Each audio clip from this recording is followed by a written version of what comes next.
Vu du ciel, le parc des Virunga correspond à l'image que l'on s'en fait. Une forêt émeraude où vivent encore en liberté une colonie de gorilles. C'est aussi le sanctuaire de groupes rebelles qui sèment la terreur à l'est de la République démocratique du Congo, comme ce matin à Eringeti, une ville en bordure de la jungle. Lui, c'est le seul qui avait une Kalachnikov. C'est un Maï-Maï ? Maï-Maï, oui. Les Maï-Maï, c'est l'une des 40 milices qui peuplent le Nord Kivu. Les militaires congolais viennent de les repousser. Ils ont essayé de nous jeter des pierres, mais on les a tués. Nous, l'armée, on est là. Tous ces gens-là vont disparaître, vous voyez. Bravo les gars. Surtout, restez bien dans le secteur. Restez dans le coin. Curieuse attaque de Maï-Maï venus des villages voisins combattre à coups de pierre des militaires lourdement armés. Les quelques prisonniers sont exhibés ici avec leur arsenal dérisoire. Nos chefs nous ont donné du sable et des cailloux, en disant que ça pouvait devenir une bombe. Mais maintenant, je vois bien qu'ils nous ont menti. D'après les villageois, cette attaque de Maï-Maï ne doit en fait rien au hasard. Si les militaires d'Eringeti ont été pris pour cible, c'est qu'ici, beaucoup pensent qu'ils collaborent en secret avec les plus grands massacreurs de la région.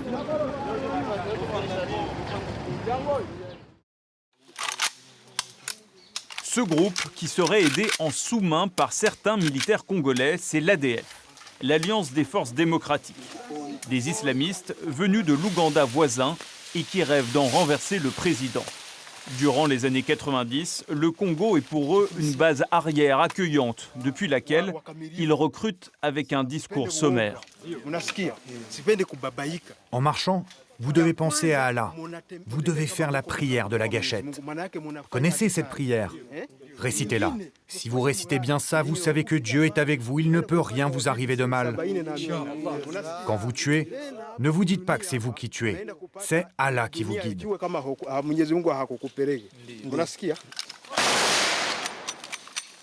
Pour renforcer leur rang, les ADF recrutent des enfants soldats dans la région. Nous en avons retrouvé un. Il s'appelle Fiston.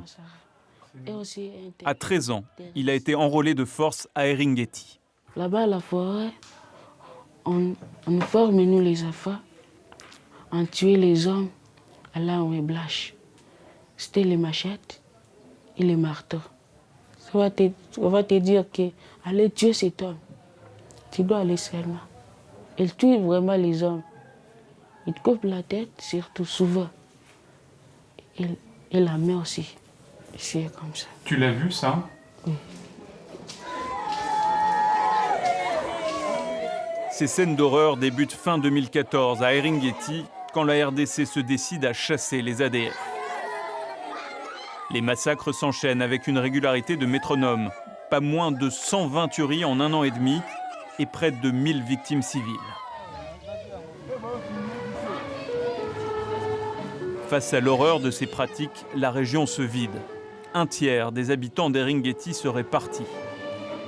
Le père Jérôme a vu ses paroissiens déserter peu à peu son église. Bon, vous savez que les prêtres fuient les derniers. Hein? Ils ne peuvent pas fuir les premiers. S'ils fuient, alors c'est tout le village qui va partir. Et je suis sûr que le jour où je vais partir, le village sera désert. Le père Jérôme est révolté. Non seulement les villageois fuient les ADF, mais en plus, ils craignent les militaires congolais, car certains profitent de la menace rebelle pour commettre des exactions. Cette femme, ici à droite, a vu son mari assassiné par des hommes d'un bataillon d'Eringeti qu'on appelle les hindous. Ce sont les hindous. Ça veut dire quoi, les hindous? Les hindous, ça doit être des militaires. Il dit que ce sont des militaires qui sont sur place. Des militaires qui gardaient, c'est ce qu'elle dit. Militaires congolais, donc? Militaires congolais. Et comment on peut expliquer que des militaires de votre pays tuent des gens de votre pays? Voilà, c'est là le problème. Personne ne comprend. Parce que d'après elle, ce ne sont pas des ADF. Peut-être que ce sont des militaires qui se transforment en ADF. Mais D'après ce qu'elle donne comme témoignage, elle dit que réellement c'était des militaires des hindous. Hindous, ce ne sont pas tous les militaires congolais, mais une brigade stationnée à Eringeti, régulièrement accusée d'intelligence avec les ADF. Malgré les suspicions, la vérité n'a à ce jour jamais pu être établie. Il y a eu un procès pour juger les assassins? Qui peut faire un procès au Congo? Les droits de l'homme au Congo, ça en tout cas, au niveau des militaires, ça n'existe pas. Parce que si vous osez le faire, on peut vous tuer. Tout le monde a peur d'être tué, on ne veut pas se sacrifier. C'est pourquoi on préfère se taire. Est-ce qu'il y a eu un procès? Non, pas de procès. On l'a tué sans procès. Quel est le pacte qui lie certains militaires et des rebelles d'ADF? Nous prenons cette route de bitume qui longe la jungle où opèrent les ADF. À 30 km d'Eringeti, nous voici à Oicha, une vaste bourgade.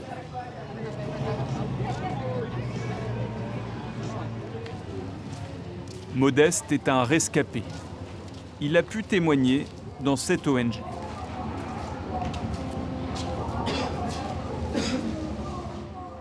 Ils les ont coupés ici. On m'a tranché la gorge avec une machette. C'est pour ça que j'ai perdu la voix. J'ai aussi des problèmes pour respirer. Je suis handicapé maintenant. Laissé pour mort, Modeste est le témoin d'un étrange carnage. 8 morts officiellement tués par les ADF. Mais voilà, il a reconnu son bourreau. Il est d'abord venu chez moi me tuer, car il convoitait ma femme. Mais ensuite, il s'est rendu chez d'autres personnes du village pour les tuer. Il avait tout un programme. C'est bien un major congolais et ses hommes qui se sont fait passer pour des ADF. Certains hauts gradés seraient allés beaucoup plus loin. Un rapport des experts de l'ONU daté de mai 2016 épingle le militaire qui dirigeait les opérations contre l'ADF. Le général Mundos, qui porte ici un casque, est accusé d'avoir armé les rebelles, de leur avoir fourni des troupes et même commandité des massacres de civils. Muté dans une autre région, il nie toute implication. Pour les ONG, il ne s'agit pas que d'un homme, mais de tout un système corrompu. Ils sont dans l'armée, ils coopèrent avec des groupes armés, ils créent même les groupes armés, surtout les officiers, créent des groupes armés, ils financent ces groupes armés et ça justifie leur présence ici, ça justifie leur façon de s'enrichir parce que l'État leur donne des moyens pour combattre les rebelles et ils prennent cet argent-là, ils vont construire à l'étranger, ils vont faire n'importe quoi et dans l'entretemps, c'est la population qui est en train de souffrir. Le dossier est désormais sur le bureau de la Cour pénale internationale. Ces accusations embarrassent le premier partenaire de l'armée congolaise dans le rétablissement de la paix, l'ONU, qui a déployé 20 000 hommes et s'est doté d'un budget annuel d'1,4 milliard de dollars. À la tête des casques bleus jusqu'en juillet 2016, un général français, Jean Bayot. Qu'est-ce que ça vous inspire quand on dit, voilà, tel et tel officier de l'armée congolaise, qui sont censés être vos alliés, nourrissent, aident cette rébellion? Que certains individus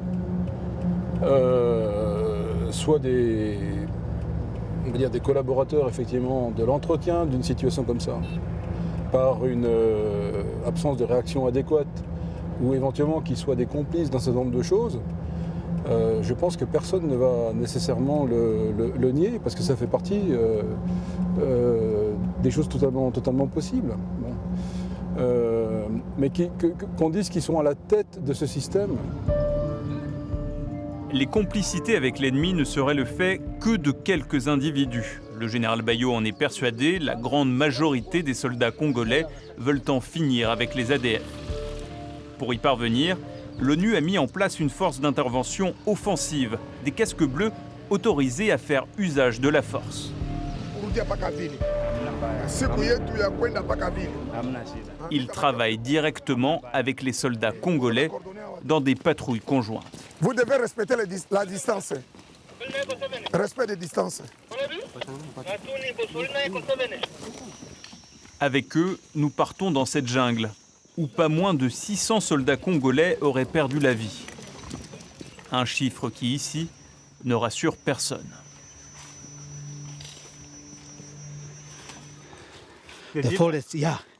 C'est très dangereux, cette forêt. Il y a des snipers partout. Oui, c'est pas bon par ici.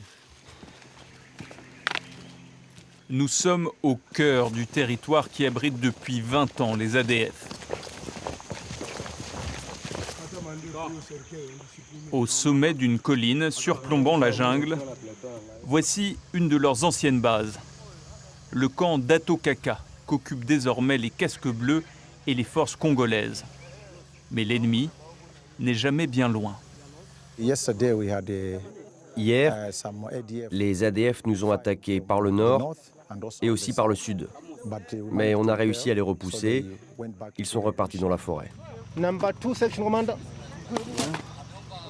Pour les sentinelles de nuit, distribution de grenades. Le moment le plus dangereux, c'est la nuit. On n'y voit rien. Les soldats de la force offensive ont une technique bien à eux, la défense.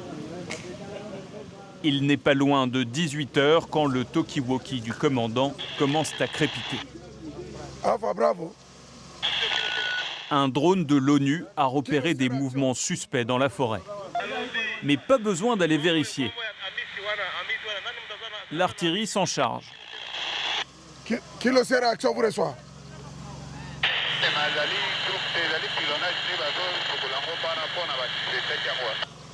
Ok, basukola yango, moto mwa zakuna te basukola yango à vous. 40 minutes plus tard, les canons de l'ONU entrent en action. Ok, fanya kwa hiyo. Aningani.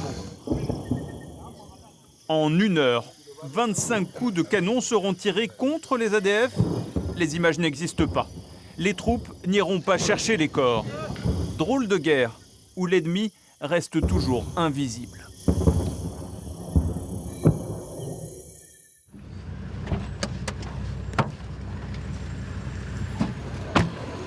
Il n'a pas marché aujourd'hui. Retour à Eringeti, avec le général français Jean Bayou. Aujourd'hui, il vient s'expliquer devant l'administrateur de la ville.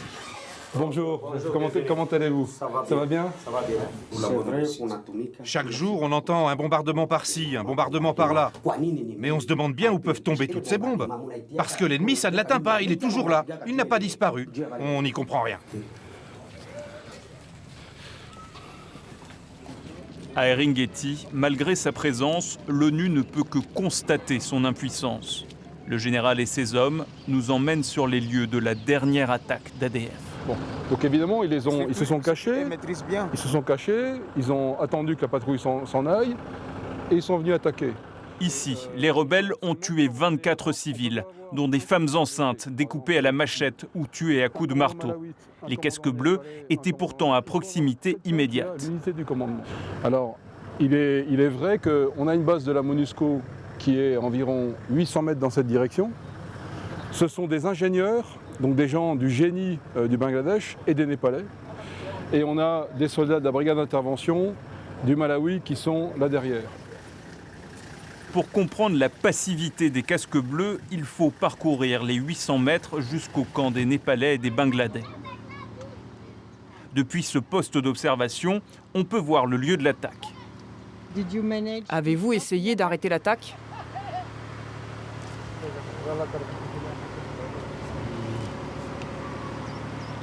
Silence gêné des casques bleus. Pourquoi l'ordre d'intervenir n'a-t-il pas été donné? Dans ce faubourg frappé par les ADF vivait Espérance et sa famille. Cette nuit-là, elle a tout perdu. La MONUSCO est ici, tout près. Et dans le village là-bas, ils ont tué 7 personnes de ma famille. Mon père est la 8e victime. Je voudrais que les soldats de la MONUSCO partent. On continue à tuer ici. Ils ne servent à rien. Pour les casques bleus népalais censés protéger la famille d'Espérance, le moment est venu de renouveler leur contingent.